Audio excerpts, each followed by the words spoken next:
I met Debbie just before she became deathly ill. We struck up a friendship based on mutual respect and similar interests. At that time, Debbie's life seemed to be perfect. She had a loving husband, 2 wonderful children, a job she loved, and she appeared to be in good health.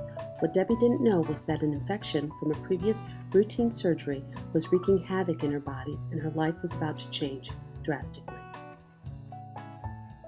When Debbie was 36 years old, this infection began to infect her lungs, causing a condition called pulmonary fibrosis. This is a scarring or thickening of the lungs. As the lung tissue becomes scarred and thicker, they lose their ability to transfer oxygen into the bloodstream. As a result, the brain and other organs don't get the oxygen they need.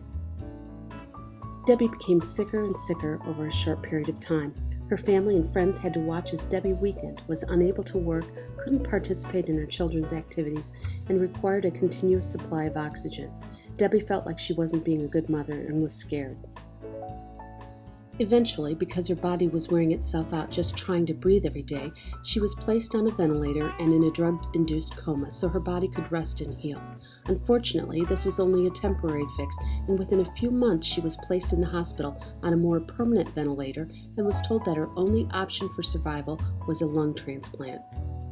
Debbie remained in the hospital this visit for 3 months, enduring constant shortness of breath and the pain and discomfort of having a machine breathe for her.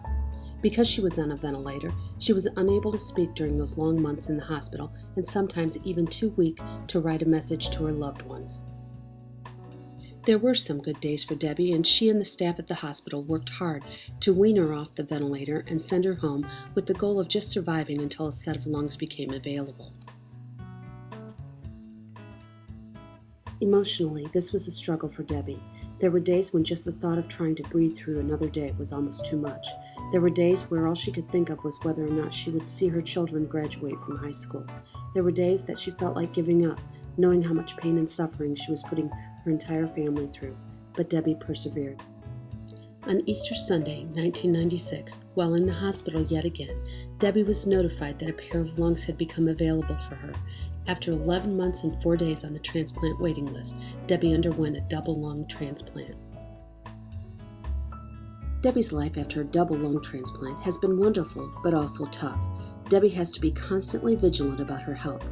She has to take an enormous amount of drugs to keep her body from rejecting her new lungs and to address all of the medical concerns related to the effect these drugs have on the other organs in her body. There is no doubt now in Debbie's mind about whether or not this struggle has been worth all of the pain and suffering she and her family endured. Since her transplant 14 years ago, Debbie has seen her 2 children graduate from high school, is the proud and loving grandmother to 2 beautiful grandchildren, and continues to be a loving sister, daughter, and friend.